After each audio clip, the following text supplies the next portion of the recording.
You've heard the story. A movie theater, the 1950s. Words flashed on the screen too fast to see. Eat popcorn, drink Coca-Cola, and supposedly concession sales jumped. It's the fear we've all absorbed, that somewhere there's a message you can't even see, reaching past your eyes, flipping a switch you didn't know you had. Here's the part that got left out. That proof fell apart. The man behind it, James Vicary, later admitted it was a gimmick. The data, he said, was too small to mean anything. And some researchers doubt it ever really happened at all. So you can stop bracing for the secret signal. What advertising actually does to you isn't hidden at all. It's right out in the open, and it can work anyway. It's legal, it's everywhere, and before today is over, it may have quietly tilted something you'll swear was your own idea. Because these aren't tricks that only work on other people. They're ordinary human pulls, familiarity, good feelings, the urge to picture a better version of yourself. The same pulls that move people in much bigger ways. Polished, legal, and pointed at your wallet. And the unsettling part isn't that they're sneaky, it's that most of them have already worked on you, today, and you barely felt it. So here's the advertiser's playbook. 5 plays that flip "I don't need this" into "I'll treat myself." Blacked out, like a file you're not meant to read. We'll declassify them one at a time and end on the one question that quietly stops all 5. Play 1 is so simple it barely sounds like a tactic. They just want you to see them, over and over until the brand stops being a stranger. I feel like I know. A logo on a bus. The same jingle twice in an hour. A name you've never bought, somehow already familiar. None of it is trying to convince you of anything. And that's exactly the point. In 1968, psychologist Robert Zajonc showed people unfamiliar material, like nonsense words and symbols, some once, some many times. Then he asked what they liked. The things people had seen more often tended to feel better. No reason, just repetition. That's the whole of play 1. Familiar quietly starts to feel safe, and safe quietly starts to feel good, long before you've judged the thing on the merits. That's one play, and nobody had to say a word. Play 2 is where the warmth comes from. They take a feeling you already have, for a song, a face, a sunny afternoon, and they park their logo right next to it, again and again, until the feeling rubs off. I kind of like You're not these being guys. told the product is good. You're being handed something you already love, with the brand standing beside it. Researchers tested exactly this. In 1987, Stuart, Shimp Engle showed people a brand new, made-up brand, paired over and over with pleasant images. People came to like the brand more, even though they'd been told nothing about the product itself. Later reviews of dozens of studies found the same evaluative conditioning effect holds up in controlled settings. And it's not hidden. You can watch them do it. What slips past you is the transfer. You think you're judging the product, when part of what you feel is just the company it keeps. That's 2 plays in. And notice you still haven't seen a single fact about the thing, which is why play 3 barely mentions the product at all. Think of the last ad you actually enjoyed. The funny one, the one that almost made you cry. What did it tell you about the product? Probably nothing. That was on purpose. Okay, Because how much you like the ad doesn't stay with the ad.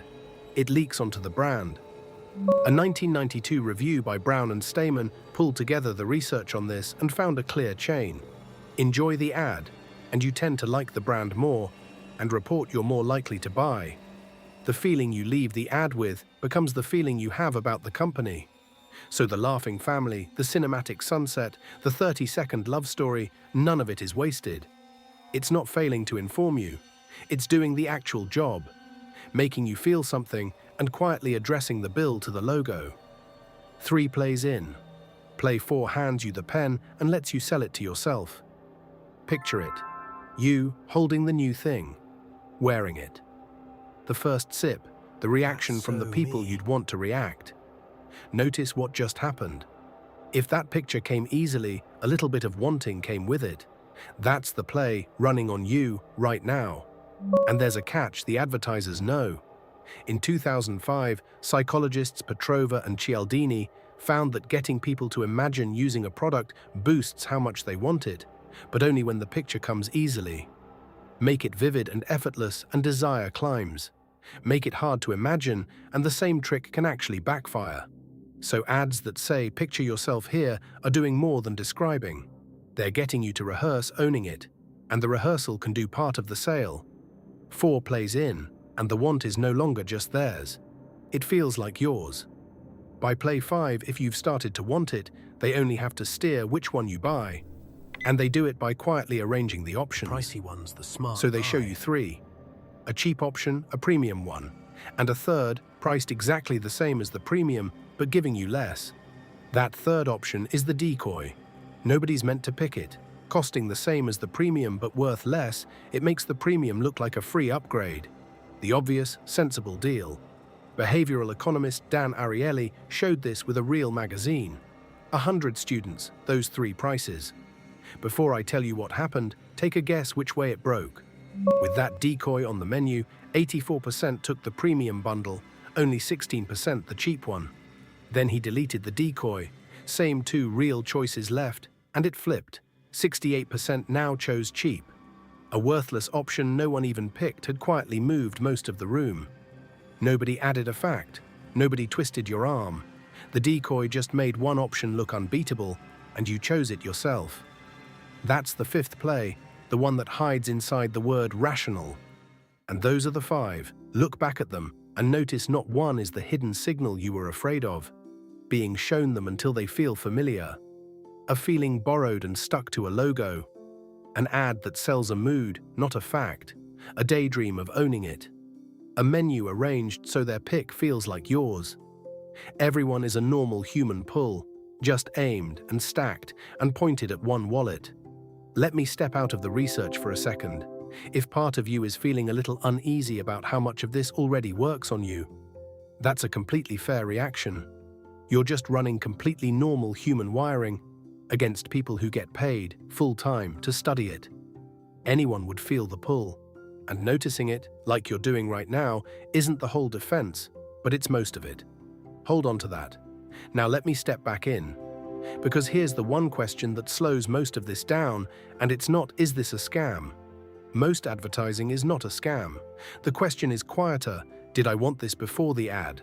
Run it on the warm feeling, not the price tag. When you reach for something, ask, am I buying the thing? Or the feeling they wrapped around it? Did I picture this an hour ago, or did they hand me the picture? That half-second of daylight between the pull and the purchase is the whole game. It's the difference between being sold to and choosing. So one honest look before you go. Think of a brand you feel weirdly warm toward and try to name a single real reason. If you can't, it may not be random. It may be familiarity, still running, years later. You don't have to distrust every logo. Most of them are just trying to be liked. You only have to keep one question between you and your wallet. And a lot of what you call taste might just be what you've been shown the most. If this made an ordinary day look a little different, subscribe. It genuinely helps. Next time, the same machinery, aimed not at your wallet, but at what you believe. And why it works even on the smartest people in the room. The psychology of propaganda.